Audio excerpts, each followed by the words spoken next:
पूर्वजों को नमन करते हैं और आप सभी क्रांतिकारी साथियों को भी क्रांतिकारी जोहार। आज हम हमारी बापूती को लेकर इकट्ठे हुए हैं। हिंदी में तो कहेंगे आरक्षण, लेकिन अगर हमारी ट्रेडिशनल लैंग्वेज में अगर बात करो तो हम हमारी बापोती के लिए इकट्ठे हुए। बाप दादाओं ने जो लड़कर संविधान के अंदर अधिकार हासिल किया है, उसको आज तक लागू नहीं किया गया है। उसको लागू करवाने के लिए हम सब लोग यहाँ इकट्ठे हुए। आज का जो मीटिंग है, आज का जो सम्मेलन है, इसका मुख्य एजेंडा यह है। आरक्षण का मतलब समझना है। आरक्षण का मतलब न सिर्फ नौकरी, आरक्षण का मतलब आत्मनिर्भरता, स्वाभिमान, शान। आरक्षण अभी तक तो हमारी जानकारी है कि संविधान को 26 जनवरी 1950 को लागू किया गया, लेकिन ये जो तथ्य है ये झूठ है।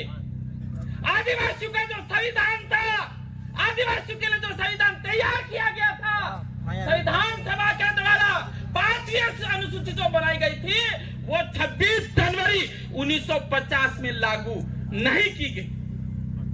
और नहीं लागू करने के कारण आदिवासियों को इस देश का मजदूर बना दिया, मजदूरों की खदान बना दिया इस क्षेत्र को, अनुसूचित क्षेत्र को। एक बात आपको समझना है, यदि 26 जनवरी 1950 को आरक्षण लागू हुआ होता तो आज मैं यह पूर्ण दावे के साथ कह सकता हूं कि आज की तारीख में हमारा कोई भी परिवार बेरोजगार नहीं होता। हर परिवार को एक अच्छा पक्का घर और आज की तारीख में गाड़ी और स्वाभिमान के साथ जिंदगी जी रहा होता। आज इतना हमारे साथ गुजारा था। I want to ask everybody you, मैं सभी से पूछना चाहता हूं, और यह प्रश्न, यह सवाल उन नेताओं से भी करिए कि आदिवासियों का जो आरक्षण था, आदिवासियों का जो संविधान था, आदिवासियों के 5वीं अनुसूची थी, वो कब लागू की गई? जवाब नहीं मिलेगा, उनको जवाब नहीं मिलेगा। आदिवासियों की जो 5वीं अनुसूची है, आदिवासियों का जो आरक्षण है, वो आज तक लागू नहीं किया गया है। तो उससे पहले थोड़ा सा लागू किया 1981 के अंदर, थोड़ा सा वोट के मुंह में जीरा क्या हुआ उसमें। तो इतने सालों तक 1950, 1960, 1970, 30 सालों तक इस क्षेत्र के अंदर, इस क्षेत्र का जो जमीन था, जंगल था, पानी था और नौकरियां थी, उसके ऊपर किसने खाया? वो हक किसने खाया? आप समझ रहे हो?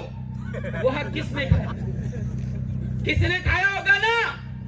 हम तो वो पूछे कि आज जो हो गया अभी तक, चलो ठीक है, that's okay, that's okay, we have patience, हमें संयम है, हमारा दिल बड़ा है, हम देश के मालिक हैं। वो पूछ नहीं रहे हैं कि 1950 से 1970 तक और उसके बाद 1992 और 2013 तक हमारे आदिवासी की कितनी नौकरियां दूसरों ने करके खाई है, वो वापस लौटी जाए। जिस दिन हम ये पूछेंगे ना, तुम्हारा पसीना आ जाएगा। हम ये चाह रहे हैं, we are forgetting our past, we are writing a new history of the tribals। हम आदिवासियों का नया इतिहास हम लिखना जा रहे हैं। अब बताओ, आरक्षण किसको दिया गया? एसटी मतलब शेड्यूल का शेड्यूल कास्ट, एससी को दिया गया, ओबीसी को दिया गया। और वैसे इंडिया के अंदर कितने वर्ग है? 4 वर्ग है, एसटी, ओबीसी, एससी और जनरल। ये सद्भावी निवासी कहाँ गए? ये सद्भावी निवासी कौन सा शब्द है? कौन सा संविधान में लिखा हुआ है? पता है? सद्भावी निवासी के नाम से इस क्षेत्र की नौकरियों को लूटा जा रहा है। ये शब्द, इस संविधान, ये जो 2013 के अंदर जो एग्रीमेंट हुआ है, उससे हटना चाहिए। हटना चाहिए कि नहीं हटना चाहिए? सरकार को बताना पड़ेगा ये सद्भावी निवासी कहां से आया, कौन से संविधान में लिखा हुआ है, और ये कौन लोग हैं? कौन लोग हैं? सद्भावी निवासी। इसलिए मैं युवाओं ज्यादा नहीं बोलूंगा। We have already MLAs, they are sitting. तो मैं युवाओं से यही कहना चाह रहा हूँ, आपसे अपील करना चाहता हूँ, मेरे भाई और बहनों से, जो जयपुर में रह के पढ़ाई कर रहे हैं, जो उदयपुर रह के पढ़ाई कर रहे हैं, जहाँ कहीं भी जिला मुख्यालय पर रह के पढ़ाई कर रहे हैं, 10-10 घंटे पढ़ाई कर रहे हैं। सिर्फ पढ़ाई करने से नौकरी हासिल नहीं होगी। 1 घंटा आपको आपके हक अधिकार और 5वें अनुसूची के लिए निकालना पड़ेगा, लड़ना होगा, तभी जाके आज से पढ़ लीजिए। हमारी बाप होती, हमारे अंदर अगर खून है तो बिरसा मुंडा का है, टंट्या भील का है, कालीबाई क्लासवा का है, पूजा भील का है। हम उनके वंशज हैं।